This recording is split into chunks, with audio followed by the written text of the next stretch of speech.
Hello mga kasari, magandang umaga po sa ating lahat. So for today's video mga kasari, gusto kong i-share sa inyo kung gusto nyo umangat pa lalo ang ating tindahan at lalo pa itong lalago. Dapat isa sa mga batayan mga kasari para ang ating tindahan na hindi magsarado, hindi ito magsasara, hindi ito malulugi. Ang isang batayan mga kasari ng isang sari-sari store ay dapat number 1 mga kasari ay alerto ka. Dapat maging alerto ka sa perang lumabas at pumasok sa iyong tindahan para hindi ito manulugi. Example na lang dyan mga kasari kahapon, kaya ito ay naging title natin ngayon ay dapat maging alerto sa lahat ng bagay. Sa mga ginagawa mo dito sa tindahan, dapat maging alerto ka. Bakit? Kasi katulad na lang sa na-deliver sa akin kahapon ang grocery. Ito ay na-vlog ko na sa inyo na kung nakasunod kayo o kung hindi pa kayo nakasunod, paki-click yung ating video bago ito. Yung kahapon lang na video. Diba, sinabi ko sa inyo mga kasari na meron tayong 8 boxes. Ayan, 8 boxes na na-deliver kahapon. So, 8 boxes lang talaga ang nakalagay dito. Ayan, 8 boxes lang talaga ang nakadeliver dito sa akin. So, lahat ito ay binayaran natin. Sa mga groceries pa lang, nakabayad tayo ng 4,007.74. Ayan. Ayan. Ayan. Para malinaw sa inyo. 4,007.74. And meron tayong ang sinabi ko na 929. Ayan. Itong part na to. 929 pesos na ilista kasi nga nakagamit tayo sa kanilang load at kahapon yung kanilang collection day. So nagbayad tayo kaagad and sinabay nila yung ating order na worth 4,000 plus. So ngayon mga kasari, kung hindi ko ito napansin, tsak malaking kalugian ng aking malulugi ang ating negosyo, ang ating tindahan. Kasi kahapon nga, diba, marami tayong na-receive na mga deliveries Friday. So, hindi ko na isa-isa pang tingnan ang mga i-deliver sa akin ni grocery. Basta kinount ko lang 8 boxes, okay. Based dito sa kanilang resibo na 8 boxes, okay ang 8 boxes. So, ano-ano ba yung 8 boxes? Isang pack na sesto. Eto mga kasari, pakita. So, ito mga kasari, yung unang box na sinasabi nila. Yung box na sinasabi nila, yung isa talagang tali. Box ang ibig sabihin nila niyan. So, isang box na yan, meron tayong 5 big na sesto. So, saan ba dito sa resibo yung 5 box na sesto? Ito. Yung nakabilog dyan na 3, meron tayong 3 orange na sesto. And meron ding mga nakabukod-bukod dyan na ibang flavor naman ng sesto. Ayan, ito sa ibabaw, merong 2 dyan. O, ayan, yung apple. So, 2 apple, 3 orange. So, ito 3 orange, 2 apple. So, ayan. Ayan ay isang box. Tapos, another is ito. Tandaan nyo mga kasari ha, ang ating delivery ay 8 boxes. Ayan o, nakalagay 8 boxes. So, ito, iyan ay 1. Ito ay 2, 3, 4, 5, and 6. So, 6 na yan. 6 boxes na yan. Punta tayo dito sa pang 7. Ito may pang 7 dito mga kasari.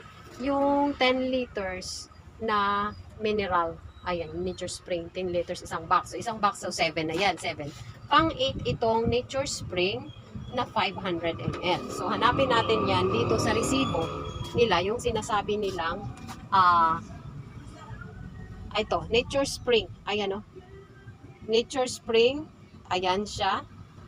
Yun yung 500 ml. At yung isa naman is yung ito. Saan ba dito yung isa? Ito naman. Ayan.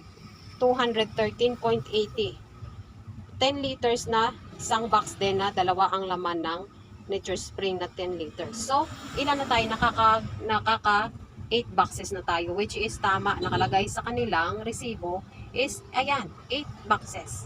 Ngayon, ang question ko mga kasari is ito, paano na tong mga groceries ko? Yung mga naka-check, di ba? Meron tayong Aden cheese dyan na 2 Thai, which is 220. Meron din tayong sumunod dyan na Thai Perfect Clean. Susunod natin na missing item is yung Tide Perfect Clean with Downy. Yan ay Isang Thai, 79.45. Sumunod naman si Ladies Choice Mayonnaise, 33.20. Lima ang in-order natin, so 166 yan. And yung ating Downy Contra Kulob, ayan. O, isang pack yan, 34.40. Tapos, ang sumunod dyan is yung ating Garden Bloom na 33.05, limang pack ang in-order ko. Sumunod naman yung Del na meron tayong dalawang pack. Yan, lahat ng naka-check simula dito sa pinakailalim papunta din sa may check, at yung sa ibabaw naman is yung ating Ariel with Downy Floral Passion. Tag 81 pesos yan. Isang Thai din yan. So, anong nangyari sa mga yan, mga kasari? Comment down below. Ayan. Ano nangyari sa mga yan? Hindi nakasama sa bilang ng boxes yan. Kasi ang nakabilang ng boxes is only 8 boxes. Which is yung ating sito. Ayan, 8 boxes sa ibabaw. Yung ating sito, isang box yun. Isang kumpol. Yung 5 box natin na sito. Yung SSO pala natin, isang box. Kasi tinali nila, considered as 1 box yan. Count as 1 box. And then, yung kanilang sito is 5 cases, which is 5 box yan, ibig sabihin nila. And yung ating dalawang Nature Spring sa kusina, yung 10 liters at ating 500 ml. So, which is 8 boxes na lahat. So, itong mga nangyari, anong nangyari nitong ating mga groceries? Bakit hindi nakasama sa bilang ng boxes? So, yun mga kasari, no? Kung ikaw na sari-sari store owner, hindi ka mitikulosa sa lahat ng mga nangyayaring lumabas at pumasok na pera ng iyong tindahan, siguradong malulugi ka. Kung hindi ka nag-check ng mga deliveries ng iyong tindahan. Kasi isa yan sa mga malaking factor na malulugi ang tindahan mo kapag receive ka lang ng receive ng mga paninda mo na hindi mo chine-check kung ano yung pumasok na mga items sa'yo. Kasi yung pumasok na mga item, mga kasari, binayaran natin yan ng buo. Which is nagbayad tayo ng 4,000. Ayan, 4,007.74. O, diba? Kahit sabihin na natin na free delivery sila, wala silang charge, lugi ka pa rin. Sobra ka pa rin lugi.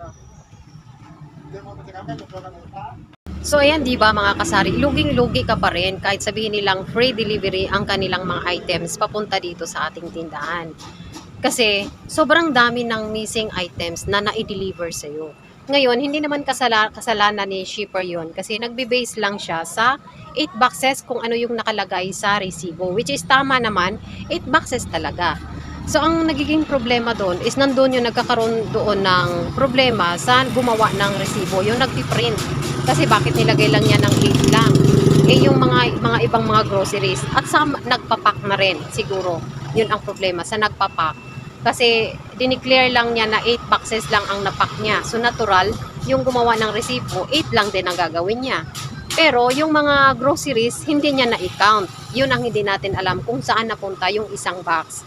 So yun, tinawagan ko naman yung taga-grocery sa hotline nila. Ayun, nakalagay na sa resibo na number nila, yung may 4 na 4 dyan sa kanilang grocery na resibo. Tinawagan ko kaninang umaga, and then sinabi sa akin na i-check daw nila sa warehouse kung ano naging problema at kung ibabalik na lang daw din nila. Kung hindi daw nila ma-deliver today, ibabalik na lang daw nila sa Gro Coins ang aking binayarang mga groceries na hindi na kasama sa delivery. So yun mga kasari, hindi ko naman sinisisi si grocery dyan. So meron talagang minsan may palpak na mga tauhan, no? Sa kahit na aling kumpanya man yan o aling negosyo man yan. Meron talagang tao na isang empleyado na minsan na nakalimutan, tulog, or anong iniisip, hindi natin alam. So nagiging hindi 100% tama yung ginagawa niya. Yun ang tamang term doon. Hindi 100% na accurate ang mga ginagawa niya. Hindi ko alam kung tulog, baka may problema or something. Bakit hindi niya na-check ng mabuti yung nandyan sa resibo kung ano-ano mga item yon, at bakit na-count lang ng 8 boxes din ng gumagawa ng mga packing. So yun ang nagiging problema doon. Anyways mga kasari, naitawag ko naman yun sa grocery, and sinabi sa akin na ibabalik na lang daw sa Gro Coins yung mga nabayaran kong mga groceries na hindi nakasama sa delivery nila sa akin kahapon, at humingi naman ng paumanhin yung nakausap ko doon sa kanilang landline, sa kanilang app. Tapos yun ang sinabi na ibalik na lang daw sa Gro Coins, maghintay-hintay na lang daw ako. So yun mga kasari, no, malaking factor ito sa ating tindahan na dapat isa sa mga dapat alamin ng isang may-ari na kung magkano yung inilabas niya na pera, magkano yung ano-ano yung mga pumapasok na item sa tindahan, sa jabang bumalik talaga sa tindahan yung nilabas niya na pera. Ganun kaya dapat double check talaga. Double check talaga mga kasari kasi hindi naman natin din wala namang may gusto siguro na magkulang ang aking deliveries. At siguro baka tulog or something may iniisip kaya na mislock siguro yung isang box doon sa warehouse and the print out na lang nila 8 boxes lang ang nakalagay sa resibo. So yun ang ating isang factor na dapat ikaw na isang sari-sari store owner ay magiging alerto din sa mga lahat ng mga receiving na ginawa mo, na ni-receive mo sa tindahan mo, lahat ng items, pati yung pera, dapat magiging alerto tayo mga kasari. Kasi kung hindi mo alam yung labas ka lang ng labas ng pera mo, expenses sumusobra dyan sa mga kinikita mo sa tindahan, isa din yung factor na malulugi ang ating negosyo. So yun lang ang aking share mga kasari, no? Magiging alerto lang po talaga tayo sa ating negosyo para hindi tayo mapasama sa mga tindahan ng mga nagsasarado dyan na hindi nila nalalaman yung paano yung pagmamanage ng pera nila. At ayun, hindi naman din siguro nila ginusto yun na magsasara din ang kanilang tindahan. So kagaya na lang sa napapanood ko sa YouTube kahapon, ang tindahan niya ay talaga nag-declare na siya ng bankruptcy.